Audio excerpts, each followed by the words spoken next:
This is the tutorial on applying laws of exponents, and so as much as possible I'm going to try to explain why it is and not just use a certain rule. So in the first case we have 3k to the 15th power all to the power of 3. I'm going to focus right here on this part. All to the power of 3 means there's 3 of these guys in parentheses. So I'm going to write it out this way. There's 3 of these parentheses terms, because that's what a third power means. So we have 3k to the 15th power here times another one, 3k to the 15th power, and then finally times a third one, 3k to the 15th power. So that's the meaning of the third power.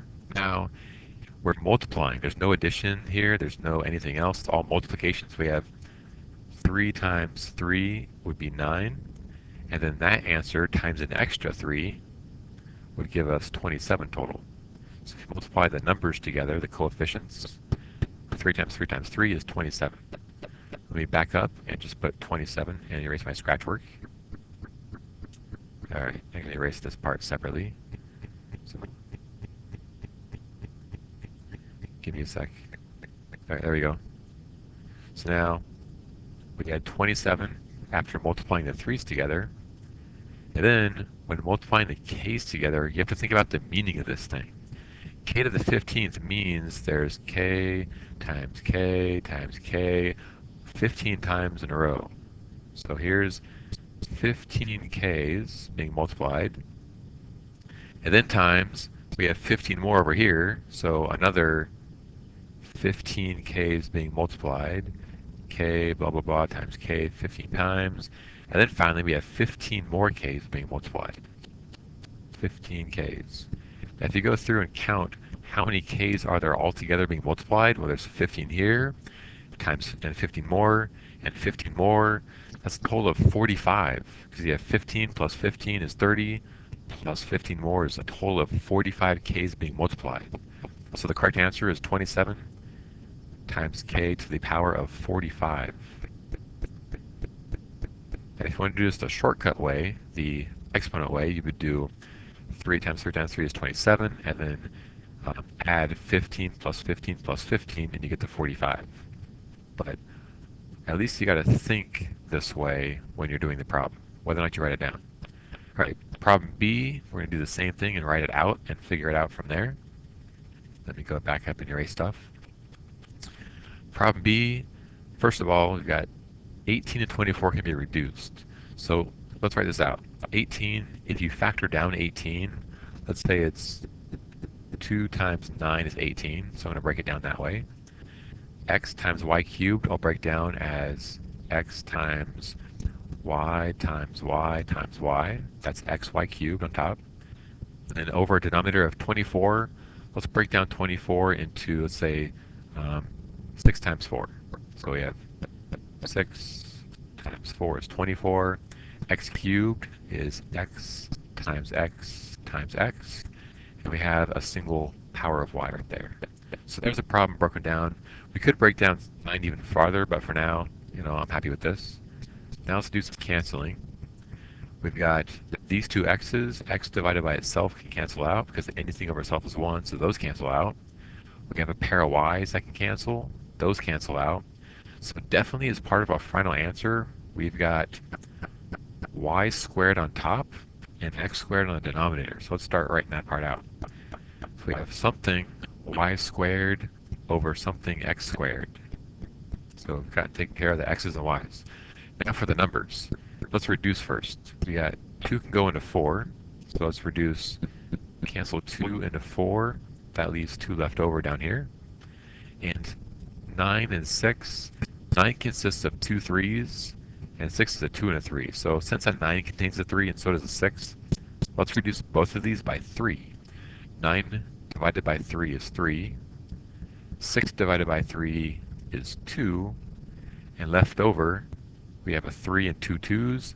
Those can't cancel into each other, so our final answer is we have a 3 left over on the numerator times the y squared.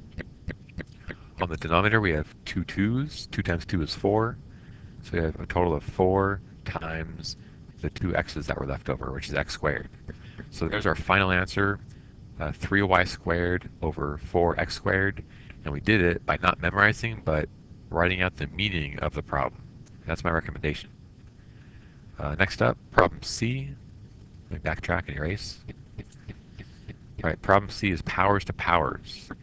Once again, I'm going to explain this with um, the written out way. If you want to use the laws of exponents, go ahead. But if you're watching this tutorial, you probably need to be writing things out in the first place. So that's my recommendation. All right, we have the third power of some stuff here. So third power means we have three of these parentheses. So we've got one parenthesis times another parenthesis and then times a third parenthesis. And inside those parentheses are m to the power of 3 divided by n to the power of 12. Let me write these out.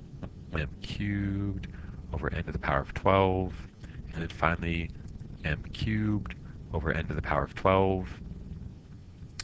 Now thinking back to the problems we just did, m cubed means that we have an m times a m times a m 3 times in a row. M times m, and times another m.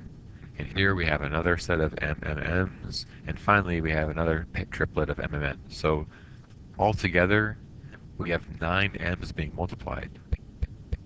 So there's 3 here, 3 more, and 3 more is 9 total. So we have m to the power of 9, then divided by, without having to write it out, how many n's are there being multiplied? Well, there's 12 here, 12 more is 24, and 12 more is 36. So we have a total of n to the power of 36. And since these are different bases, m and n, we can't reduce any farther. That's our final answer. Next up, question D. Question D, we have to multiply everything again. So let's multiply 7 times 8 first. That seems like the easiest route. 7 times 8 is 56. So our answer will start off as 56 something. 56. And just count. We have p to the power of 3 means we have 3 p's being multiplied. P to the power of 6 means we have 6 more. So if you count, how many p's are there altogether being multiplied? There's 3 here and 6 more. It's a total of 9 p's being multiplied. So it's 56 p to the power of 9. And then count the w's. A single w counts as w to the first power, so it's 1 single w times we have 3 more over here. That's a total of 4 w's being multiplied, so it's w to the 4th power. And there's our final answer. Done. Next problem, so we have 4 more to go. Let me scroll down to the next page. There you go. All right, so this time we have negative powers. Remember, negative powers just means a reciprocal. So k to the negative 6 power means the reciprocal of k to the power of 6. The negative part is what means the reciprocal. So that's it. That's the answer. X to the 0 power, anything to the 0 power is 1 equals 1. You have to view the previous tutorial. If you want an explanation of this, back up and review the last tutorial. Here, I'm going to write the meaning of this. We have 5 times x cubed is x times x times x. And then, since this is x to the negative 5th power, that means it's really a reciprocal of x to the 5th power. So there's 5 x's being multiplied on the denominator, because remember, reciprocals are flipped versions. And so these x's flip essentially to the bottom.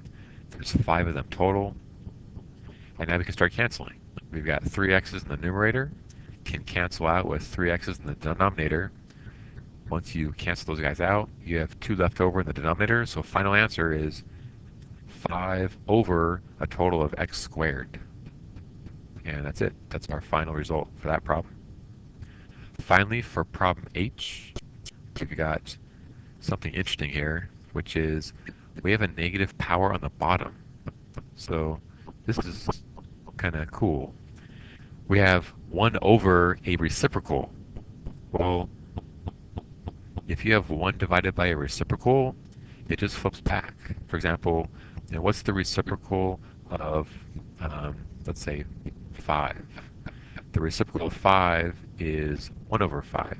Okay, fine. But what's the reciprocal of 1 over 5? Well, it goes backwards too.